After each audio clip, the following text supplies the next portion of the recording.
Ai, a memória. Esse músculo da imaginação que evoca lembranças com a força da emoção. Do beijo roubado ao nascimento de uma vida, daquele longo adeus no momento da partida. Cada experiência sensível do dia a dia, do prazer de sentir o geladinho de um sorvete na boca, a dor de espetar um dedo no alfinete, tudo fica registrado no banco de dados da nossa mente. No acervo do viver, tem pastas dedicadas aos beijos que a gente deu, às angústias que nos bagunçam desde a infância, ao cheiro do abraço das nossas mães. As gargalhadas que compartilhamos com as amizades queridas. Tá tudo lá, guardadinho no computador biológico que opera dentro da cachola, um HD, que registra e armazena as emoções. Ele condensa tudo o que a gente estuda conscientemente e imprime internamente as sensações que nos marcam. Seja o frio, a sede, a fome, o pavor, seja o prazer, o acolhimento, a satisfação, qualquer coisa que esteja linkada com uma emoção. De acordo com os cientistas, é o que vai ficar gravado.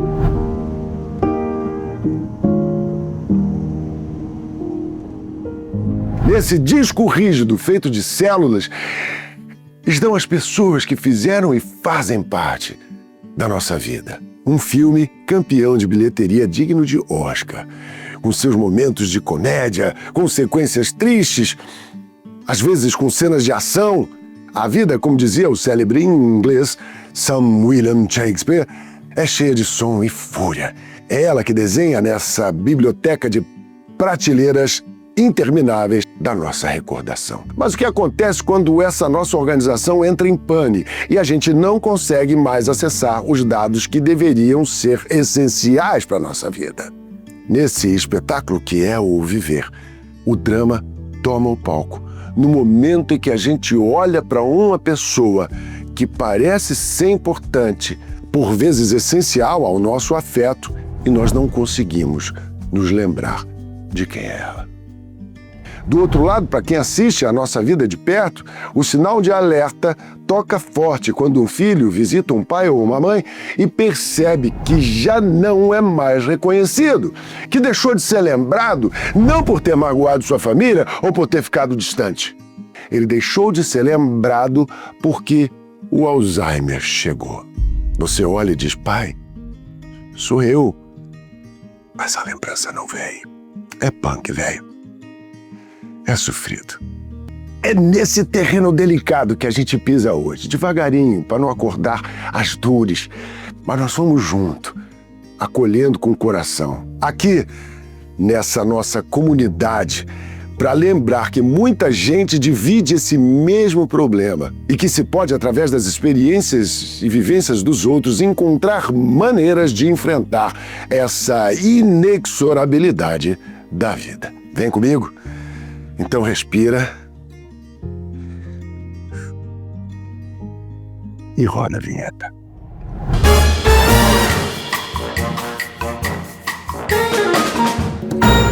Salve, gente! Olha, antes de qualquer coisa, eu preciso lembrar a vocês que esse nosso canal aqui não tem a pretensão de estudo científico, de tratados médicos sobre esse ou aquele assunto, mas que a gente percebe que pode trazer ressonância com a nossa audiência. Portanto, tudo o que eu e a minha equipe queremos quando a gente fala de temas delicados é sempre pelo olhar da sensibilidade, do acolhimento, com a mais autêntica vontade de ajudar, de contribuir com leveza e bom humor, como vocês que acompanham já entenderam. E se vocês voltam todas as semanas, é um sinal de que estamos num bom caminho. Faz sentido? Então, se por acaso você está passando por um momento parecido com um ente querido, pode ter certeza que você não está sozinho nessa dor.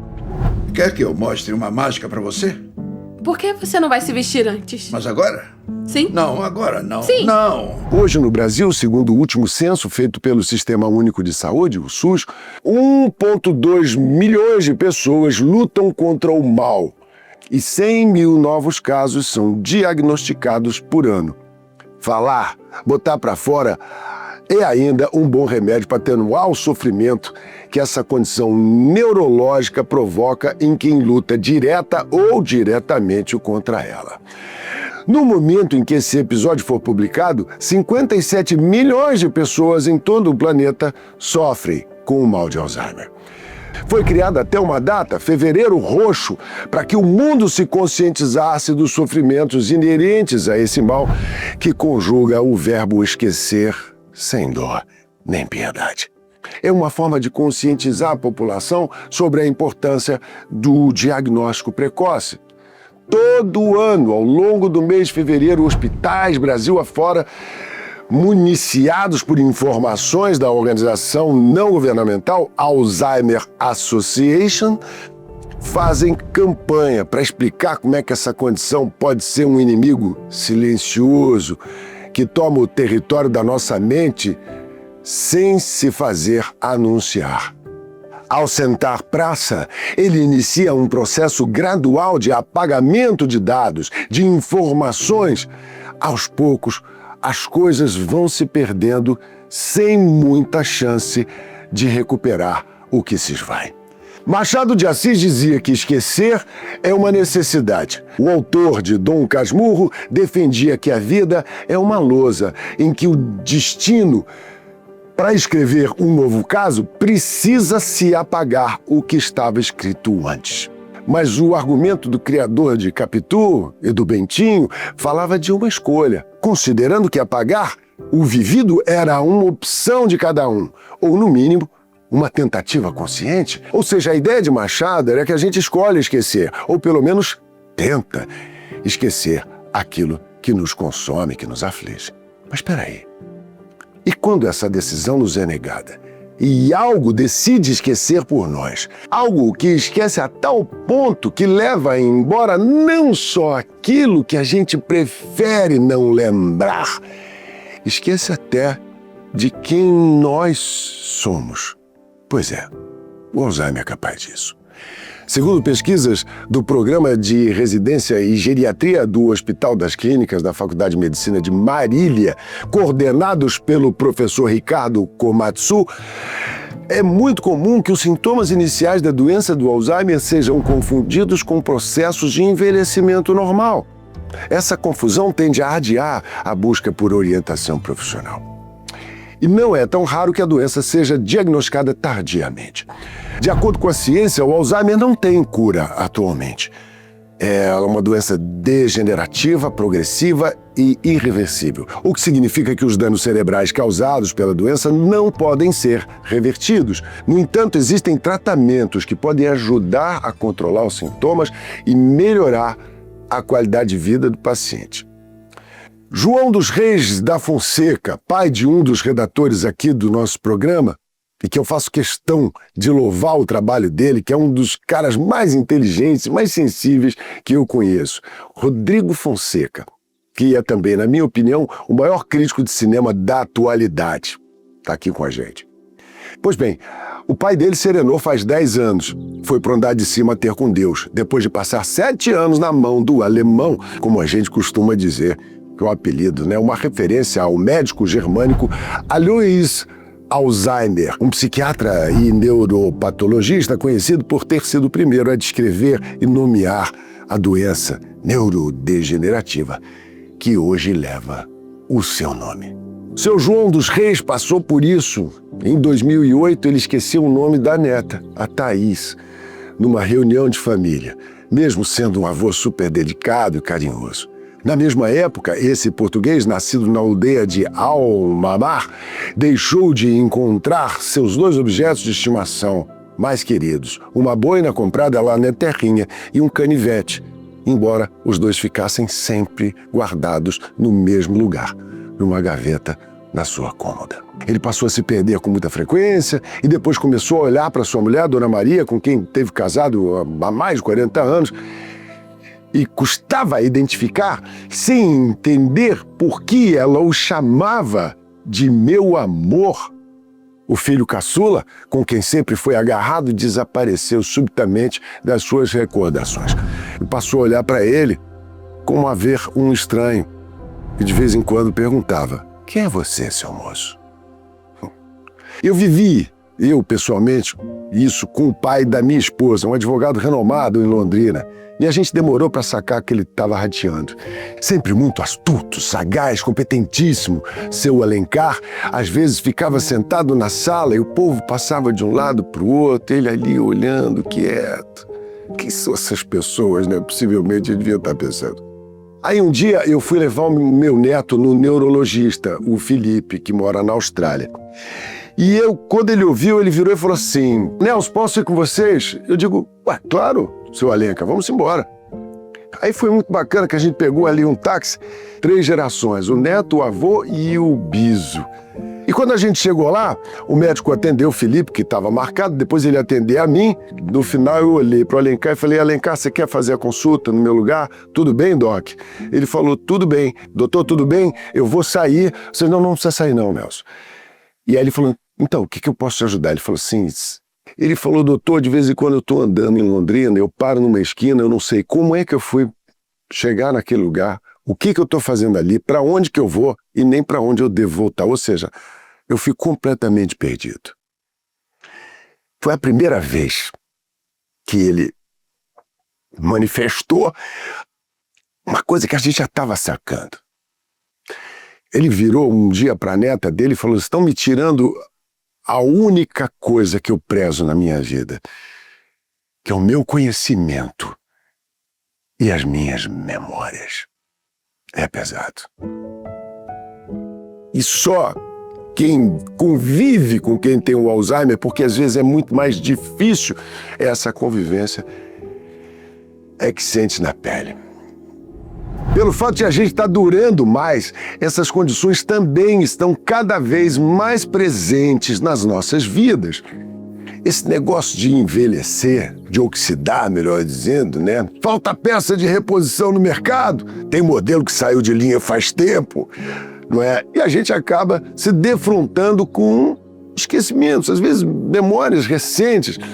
Outro dia eu ouvi de um médico, um amigo, que se você percebe que você esqueceu ou não lembra de alguma coisa, é porque você não tem o Alzheimer. Você sabe que esqueceu. Com o Alzheimer, você nem lembra que esqueceu. Faz sentido, né? Além da perda de memória, os sintomas do Alzheimer incluem dificuldades para a resolução de problemas simples do cotidiano, mudanças no humor, na personalidade, afastamento dos amigos, da família, problemas com a comunicação, tanto escrita quanto falada, alterações visuais, dificuldades para entender imagens. Deve ser muito confuso mesmo. Que horas são? São 8 horas, hora de comer. São 8 horas da noite? Eu pensei que estava de manhã. Eu acabei de levantar. Ainda estou de pijama. E é nesse ponto que as relações pessoais sofrem um abalo profundo. Uma pessoa com Alzheimer não consegue entender o que se passa, embora sinta que algo de novo e de ruim lhe está afligindo. O filme Pra Sempre Alice, que rendeu um Oscar à atriz Julianne Moore, ilustra bem o que se passa nesse trecho em que a linguista Alice Howard tenta explicar para o marido, vivido pelo ator Alec Baldwin, o sofrimento pelo qual ela está passando. Oh boy, he's gonna break up or no? I have Alzheimer's disease, early onset. Vale a pena conferir. Tem um poema muito tocante que rola aí pela rede, de autoria atribuída a muita gente, mas que tenta sintetizar a sensação que isso causa. E ele diz: não me peça para lembrar. Não tente me fazer entender. Me deixa descansar e saber que você está comigo. Beija minha face. Segura minha mão. Eu estou confuso, além da minha compreensão. Tudo que sei é que preciso que você esteja comigo a todo custo. Não perca a paciência. Não xingue, nem maldiga o meu pranto. Eu não posso evitar o jeito como eu estou agindo. Não dá para mudar, ainda que eu tente. Basta lembrar que eu preciso de você. Bonito, né? Se você é quem cuida, se você é quem tá aí do lado de quem esquece, tentando lembrar pelos dois, com o peito cheio de amor, mas também de dúvida e de cansaço, respira. Você não tá sozinha. E mais importante que tudo, você não tem culpa. Cuidar de quem vive com Alzheimer é sim uma provação, é uma montanha-russa de sentimentos. Tem dias em que o céu se abre, tem dias que tudo escurece. Buscar entender o que está por trás dos esquecimentos, aprender a reconhecer os sinais, pode fortalecer sua paciência. Você não precisa dar conta de tudo. Não precisa ser perfeito ou perfeita. Só precisa estar ali, com afeto, com escuta, com respeito, porque muitas vezes o que essa pessoa mais precisa não é de explicações, é de acolhimento. E isso você já oferece, mesmo quando você duvida que não está fazendo o suficiente. E se você não dedicar atenção e cuidado, e por que não dizer compaixão por você mesmo, o risco de uma enfermidade qualquer é muito comum. Eu fiz uma campanha há um tempo atrás para um grupo de apoio de Londrina, em que uma das cuidadoras se foi antes da pessoa diagnosticada que ela cuidava. Você acredita? Calma. Paizinho.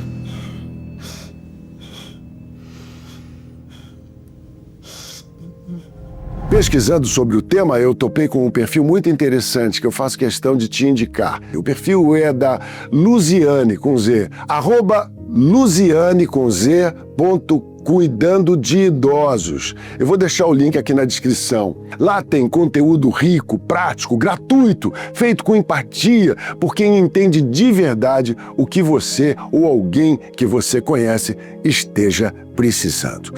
Mas lembre-se que se tiver pesado demais, peça ajuda. Cuidar também é se cuidar.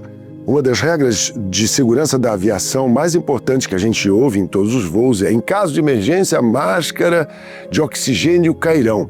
Ajuste aí entre o nariz e a boca e respire normalmente.